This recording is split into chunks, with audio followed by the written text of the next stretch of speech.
नमस्कार, आर्य न्यूज देख रहे हैं आप। मैं हूं आपके साथ पल्लवी सिंह। बुलेटिन की शुरुआत करेंगे बड़ी खबरों के साथ।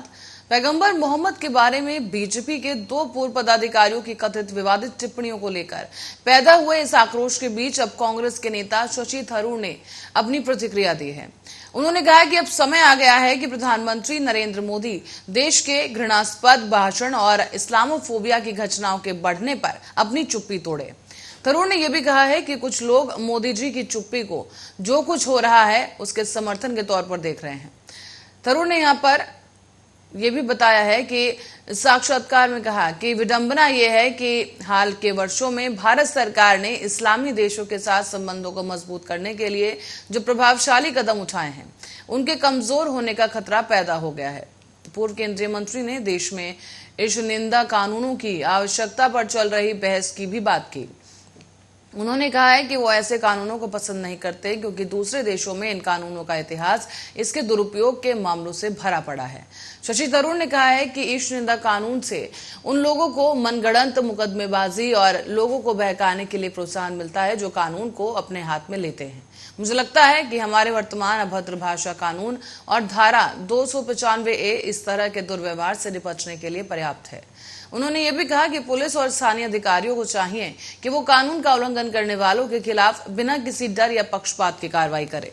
पैगंबर मोहम्मद के बारे में टिप्पणी को लेकर मुस्लिम बहुल्य देशों की नाराजगी और इस मामले में प्रधानमंत्री नरेंद्र मोदी के हस्तक्षेप की अपील संबंधी सवालों पर थरूर ने जवाब दिया कि मेरा मानना है अब समय आ गया है कि प्रधानमंत्री हमारे देश में अभद्र भाषा और इस्लामोफोबिया की घटनाओं के बढ़ने पर अपनी चुप्पी तोड़ें, क्योंकि ये कुछ लोग उनकी चुप्पी को जो वो कह रहे हैं या जो हो रहा है उसके समर्थन के तौर पर देख रहे हैं।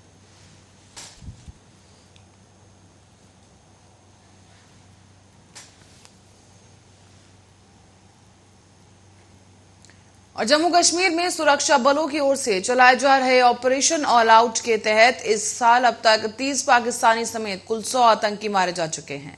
जम्मू कश्मीर के पुलवामा में रविवार को 12 जून को यानी सुरक्षा बलों ने लश्कर के 3 आतंकियों को ढेर कर दिया। इसके साथ ही सुरक्षा बलों ने इस साल अब तक अलग अलग ऑपरेशन में 100 आतंकियों को ढेर कर दिया है। सूत्रों के अनुसार घाटी में सुरक्षा बलों ने जम्मू कश्मीर में आतंकवाद का सफाया करने के लिए चलाए जा रहे अभियान को तेज कर दिया है। फिर भी आतंकवादी संगठन निर्दोष युवाओं को कट्टरपंथी बनाकर घुसपैठ और भर्ती करने की कोशिश कर रहे हैं। सूत्रों की माने तो घाटी में अभी भी अलग अलग आतंकवादी संगठनों के करीब 158 आतंकी मौजूद हैं। सूत्रों का कहना है कि सबसे ज्यादा आतंकी लश्कर ए तैयबा के हैं और इस समय घाटी में 83 लश्कर ए तैयबा के आतंकवादी मौजूद हैं। इसके अलावा जैश के 30 और आतंकी और हिजबुल मुजाहिदीन के भी 38 आतंकी कश्मीरी घाटी में मौजूद हैं। पिछले कुछ दिनों में भी सुरक्षा बलों ने आतंकवादियों के खिलाफ तेजी के साथ ऑपरेशन चलाया और खुफिया एजेंसियों के मुताबिक पाकिस्तानी सेना ने 1 दर्जन से ज्यादा आतंकी कैंपों को फिर से सक्रिय कर दिया है। जबकि दूसरी ओर खुफिया रिपोर्ट के अनुसार उरी और कश्मीर के पास आतंकी लॉन्च पैड पर गतिविधि भी तेजी आई है। पाकिस्तान की खुफिया एजेंसी ISI की ओर से कई दर्जन लश्कर और जैश और अफगान आतंकवादियों को प्रशिक्षित किया गया। साथ ही इस घाटी में अमरनाथ यात्रा में खलल डालने के मकसद से ये आतंकी सीमा में घुसपैठ की कोशिश कर सकते हैं।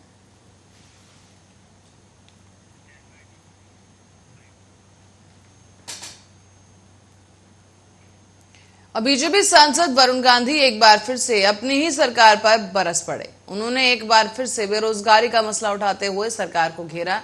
आपको बता दें कि पीलीभीत से बीजेपी सांसद वरुण गांधी ने भारतीय सेना में खाली पड़े पोस्ट को लेकर सवाल उठाए। उनका दावा है कि करीब 1 लाख पद खाली होने के बावजूद सेना में भर्तियां नहीं निकाली जा रही। बीजेपी सांसद ने सीधे तौर से बेरोजगारी का मुद्दा उठाते हुए केंद्र की मोदी सरकार को घेरा है और कहा कि बेरोजगारी की वजह से युवाओं में हताशा का माहौल है। जो युवा देश की रक्षा करना भी चाहते हैं वो अब हताश हो रहे हैं। और बीजेपी सांसद वरुण गांधी कई मौकों पर और मसलों पर केंद्र सरकार पर हमला बोलते रहे।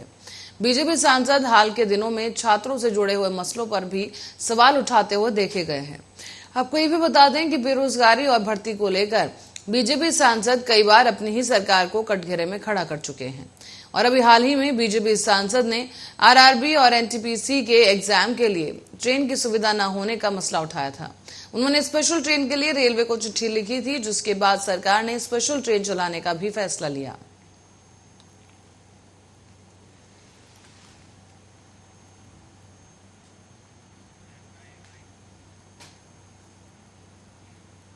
और देश के पूर्व वित्त मंत्री और कांग्रेस नेता पी चिदम्बरम ने देश की अर्थव्यवस्था को लेकर केंद्र सरकार को एक बार फिर से घेरा है। उन्होंने $5 ट्रिलियन जीडीपी लक्ष्य को लेकर केंद्र सरकार की मोदी सरकार पर चुटकी ली और पूर्व केंद्रीय मंत्री पी चिदम्बरम ने कहा है कि $5 ट्रिलियन जीडीपी लक्ष्य शिफ्टिंग गोल पोस्ट का मामला प्रतीत होता है। उन्होंने कहा कि सरकार का इसे लेकर मुख्य लक्ष्य 2023 और 24 था, लेकिन हम इसके आसपास भी नहीं हैं। मुख्य आर्थिक सलाहकार वी अनंत नागेश्वरन ने आईएमएफ के पूर्वानुमान का हवाला देते हुए कहा था कि भारतीय अर्थव्यवस्था 2026 और 27 तक $5 ट्रिलियन को पार कर जाएगी। डॉलर के संदर्भ में भारत का सकल घरेलू उत्पाद पहले ही $3 ट्रिलियन को पार कर चुका है। मुख्य आर्थिक सलाहकार के बयान के बाद अब पी चिदम्बरम ने सरकार पर तंज कस दिया है।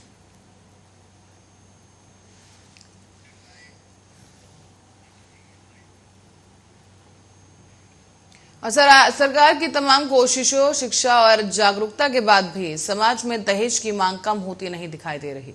आज आए दिन दहेज को लेकर हत्याएं और मामले तलाक के सामने आ रहे हैं और इसी बीच दहेज समाज पर एक कलंक की तरह है जो अभी तक खत्म नहीं हुआ। आपको बता दें कि इसी बीच आज ये मामला कानपुर से सामने आया है, जहां दहेज में बाइक नहीं मिलने से दूल्हे ने शादी छोड़ने को कह दिया और दूल्हे ने शादी से इनकार कर दिया। आपको बता दें कि जब बाइक नहीं मिली तो दूल्हा मंडप छोड़कर ही फरार हो गया। यह घटना एक सामूहिक विवाह कार्यक्रम की है। उत्तर प्रदेश के कानपुर जिले में यह अजीबोगरीब घटना सामने आई, जहां दहेज में बाइक ना मिलने के कारण दूल्हा शादी से भाग गया है। ये घटना कानपुर के शफीकापुर की बताई जा रही है, जहां पर एक सामूहिक विवाह कार्यक्रम आयोजित हुआ जिसमें 144 जोड़े शामिल हुए थे। इसमें मुख्य अतिथि के तौर पर उत्तर प्रदेश के मंत्री धर्मपाल सिंह भी मौजूद रहे और पुलिस अधिकारियों के मुताबिक दूल्हा एक गिलास पानी लेने के बहाने 1 मिनट के लिए मंडप से निकला और विवाह स्थल से गायब हो गया। जब वो नहीं लौटा तो काफी ढूंढा गया, लेकिन उसका कोई पता नहीं चल पाया। बाद में लड़की की मां ने अधिकारियों को बताया कि दूल्हे ने दहेज में बाइक की मांग की थी। एक अधिकारी ने यह भी कहा कि जब दुल्हन ने आर्थिक तंगी का हवाला देते हुए उसकी मांग पूरी न होने की बात बताई तो दूल्हे ने बाहर निकलने की योजना बनाई और भाग निकला।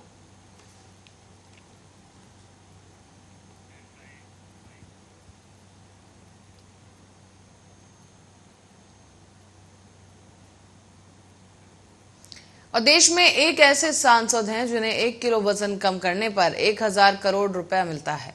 ये वजह है कि इस सांसद ने पिछले कुछ महीनों में लगभग 15 किलो वजन कम कर लिया है।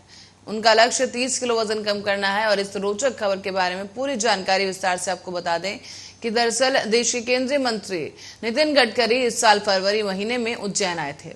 उन्होंने उज्जैन में 6000 करोड़ से ज्यादा के विकास कार्यों का शिलान्यास किया।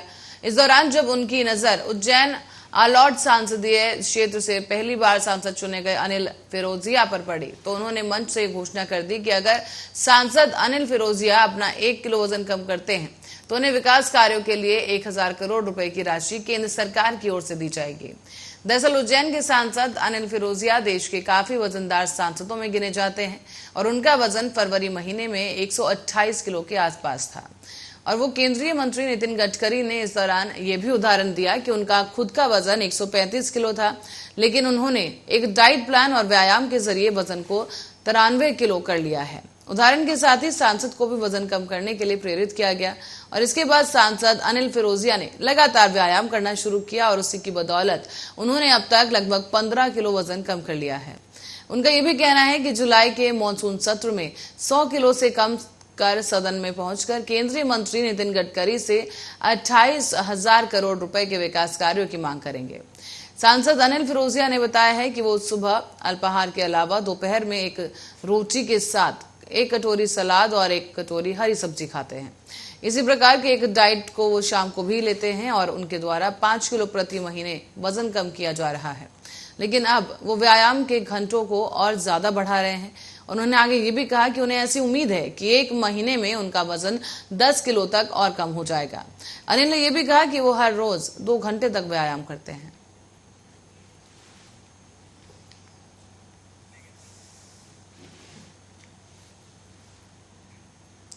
और इस बीच बढ़ेंगे अगली खबर की ओर। 164 सदस्यों वाले विश्व व्यापार संगठन की मंत्री स्तरीय बैठक रविवार से जेनेवा में शुरू हो रही है।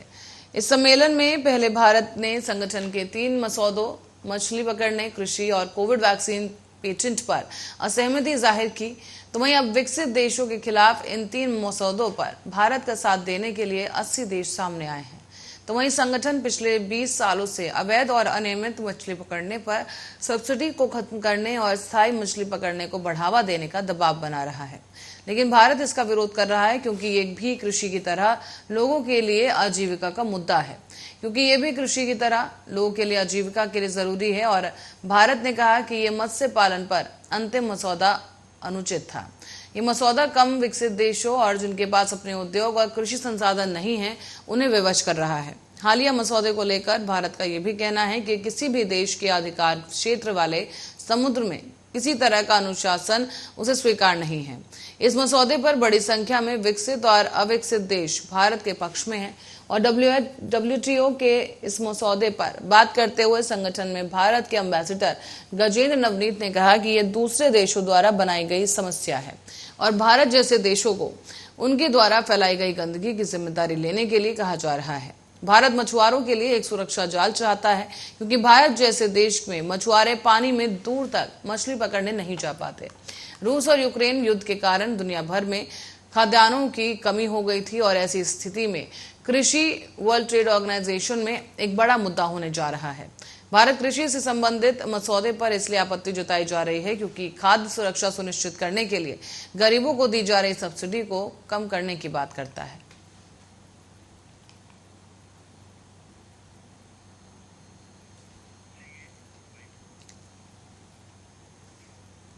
और करते अगली खबर का, पंजाब सरकार ने MSP पर मूंग की खरीद शुरू कर दी है।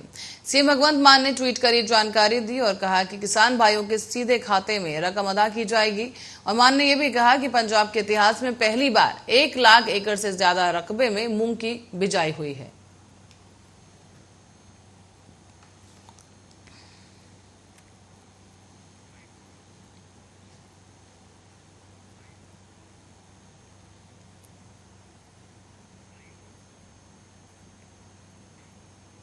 तो वहीं मेक इन इंडिया को गति देने के लिए भारतीय वायुसेना भारत में करीब 100 एडवांस फाइटर जेट बनाने की योजना बना रही है।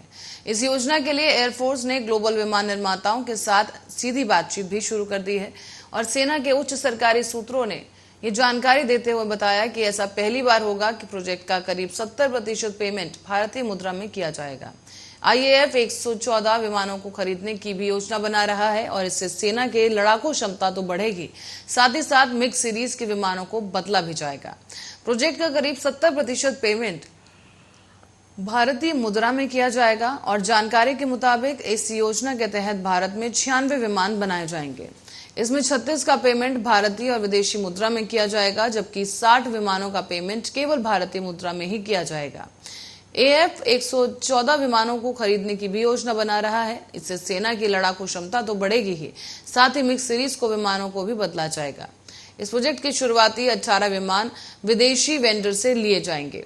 साथ ही आपको बता दें कि एक कंपटीशन के तहत इन विमानों का ट्रायल किया जाएगा और उसके बाद ही इन्हें चुना जाएगा। और इस प्रोजेक्ट के दौर में बोइंग, लॉकहीड मार्टिन और MIG, असॉल्ट और साब जैसी कंपनियां हैं। इस प्रोजेक्ट के लिए 3 साल में पूरा होने की उम्मीद जताई जा रही है।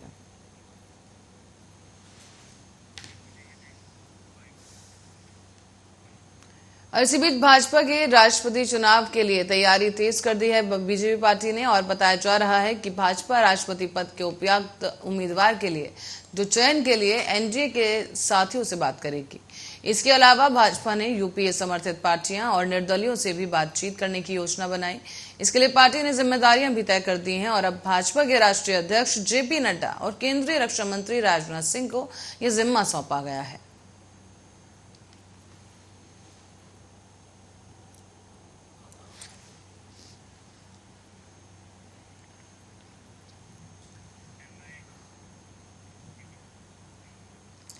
अब बात करते हैं मौसम की। तो आने वाले दिनों में दिल्ली में गर्मी से कुछ खास राहत मिलने की संभावना जताई जा रही है और इन दिनों पूरे उत्तर भारत में भीषण गर्मी का प्रकोप भी देखा जा रहा है। दिल्ली और NCR में भी पारा 45 डिग्री के पास बना हुआ है, जिसके कारण भीषण गर्मी और लू के थपेड़े लोगों को झेलने पड़ रहे हैं। तो वहीं आने वाले हफ्ते में भी इस गर्मी से राहत मिलने की उम्मीद नहीं है। लेकिन आपको बता दें कि मौसम विभाग के अनुसार रविवार को जहां न्यूनतम तापमान 30 डिग्री रहा तो अधिकतम तापमान 44 डिग्री के पास पहुंचा। दिल्ली में शनिवार को न्यूनतम तापमान 30 डिग्री और अधिकतम तापमान 44 डिग्री रिकॉर्ड किया गया, जो कि सामान्य से 4 डिग्री अधिक है। इस दौरान आंशिक रूप से बादल छाए रहे, लेकिन इसके चलते गर्मी से कुछ राहत नहीं मिली। तेज धूप और लू के थपेड़ों ने दिन भर जहां लोगों का हाल बेहाल किया, तो रात में भी गर्मी की तपिश लोगों को झेलनी पड़ी है। हाल ही में रविवार को भी यही हाल रहा और बादल छाए रहे, लेकिन बारिश की कोई आसार नजर नहीं आए। आपको ये भी बता दें कि इस दौरान रविवार को जो ताजा आंकड़ा सामने आया तो वो 44 डिग्री पहुंचा, और यहां पर सोमवार को इसके अलावा दिल्ली के कई ऐसे हिस्से हैं जहां तापमान 44 डिग्री के पार या 45 से 46 डिग्री भी रिकॉर्ड किया जा सकता है। बीते दिनों नोएडा में तापमान 45 डिग्री के आसपास रिकॉर्ड किया गया। दिल्ली के नजफगढ़ में 46.2 डिग्री सेल्सियस तापमान रिकॉर्ड किया गया, जो कि सामान्य से 6 डिग्री अधिक है। इसी के साथ साथ न्यूनतम तापमान में भी बढ़ोतरी देखने को मिली और पिछले कुछ दिनों में न्यूनतम तापमान 3 से लेकर 4 डिग्री की बढ़ोतरी के साथ देखने को मिला है, क्योंकि पहले न्यूनतम तापमान 26 से 27 डिग्री के आसपास बना हुआ था, जो कि अब 30 डिग्री और इसके पार बना हुआ है। बताया भी जा रहा है कि इसी की वजह से रात में भी लोगों को गर्मी झेलनी पड़ रही है।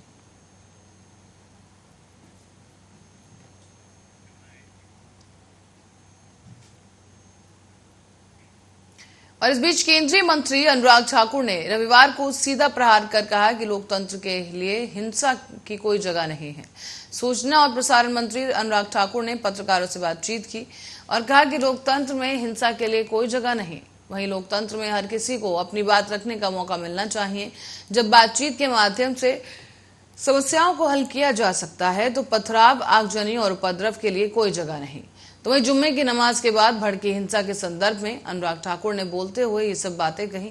साथ ही उन्होंने ये भी कहा कि चाहे नेता हो या कोई संगठन, आग में घी नहीं डालना चाहिए, क्योंकि इससे लोगों के साथ साथ राज्य को भी नुकसान होता है। केंद्रीय मंत्री ने कहा कि कानून और व्यवस्था राज्य का विषय है और इसे बनाए रखने के लिए उन्हें सख्त कार्रवाई करनी चाहिए। अनुराग ठाकुर ने यहां पर उपलब्धियां भी सरकार की गिनाई और कहा कि सबसे तेजी के साथ बढ़ती अर्थव्यवस्था के साथ भारत दुनिया में तेजी से आगे बढ़ रहा है। इससे पहले अनुराग ठाकुर ने कहा कि केडी सिंह बाबू स्टेडियम में एक स्वच्छता कार्यक्रम के दौरान भाग लिया और यहां पर उन्होंने क्षेत्र में सफाई में योगदान भी दिया। उन्होंने हजरतगंज से केडी सिंह बाबू स्टेडियम तक फिट इंडिया रन को हरी झंडी दिखाकर रवाना किया और युवाओं में स्वास्थ्य के प्रति जागरूकता बढ़ाने के लिए इसमें भाग लिया है। केंद्रीय मंत्री ने राज्य की राजधानी के हजरतगंज इलाके में स्थित बाबा साहेब भीमराव अंबेडकर की प्रतिमा पर भी माल्यार्पण किया है। बाद में उन्होंने केडी सिंह बाबू स्टेडियम लखनऊ में नेहरू युवा केंद्र और खेल प्राधिकरण के एक समारोह में भाग लिया।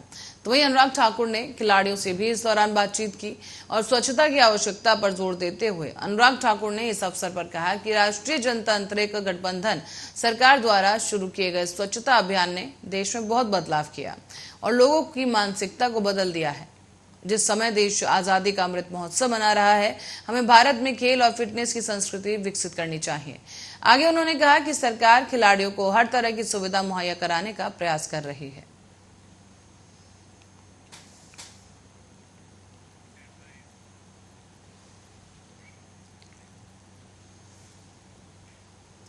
अब पश्चिम बंगाल में एक धार्मिक उत्सव के दौरान भीषण गर्मी से 5 श्रद्धालुओं की मौत हो गई।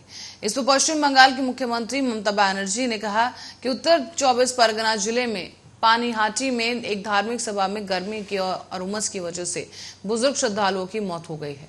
बनर्जी ने यह भी कहा कि वरिष्ठ अधिकारी मौके पर पहुंचे और हर संभव सहायता प्रदान की जा रही है।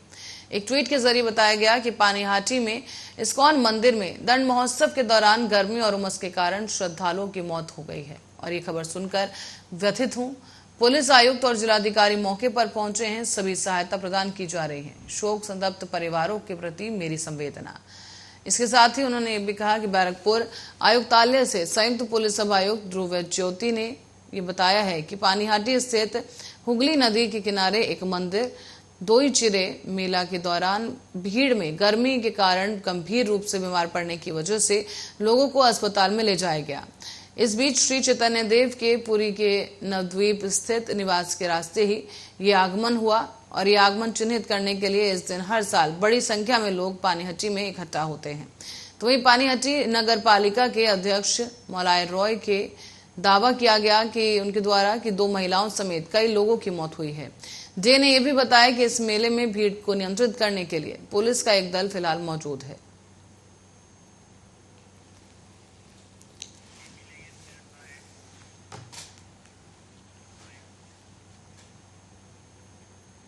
तो उत्तर प्रदेश में जुम्मे की नमाज के बाद भड़की हिंसा पर कार्रवाई करते हुए पुलिस ने उपद्रवियों को पकड़ना शुरू कर दिया है। इस बीच समाजवादी पार्टी अध्यक्ष अखिलेश यादव ने ट्वीट कर पुलिस पर उनकी कार्रवाई पर सवाल उठा दिए हैं। अब उत्तर प्रदेश में बीजेपी के उप मुख्यमंत्री केशव प्रसाद मौर्य ने कहा कि पिटाई दंगइयों की हो रही है, दर्द अखिलेश यादव को हो रहा है। बता दें कि नेशनल हेराल्ड मामले में सोनिया गांधी और राहुल गांधी को ईडी के द्वारा कई बार समन भेजा जा चुका है और अब इस मुद्दे पर कांग्रेस आज देश भर में प्रेस कॉन्फ्रेंस करती नजर आई।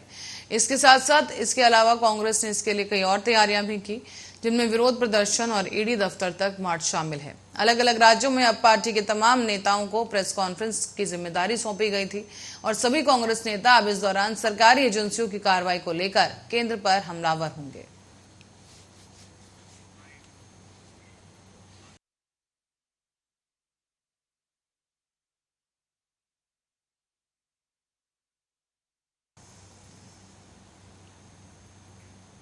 और इसी खबर के साथ ही बुलेटिन में फिलहाल के लिए इतना ही। आप बने रहे हमारे साथ, देखते रहे आर्या न्यूज।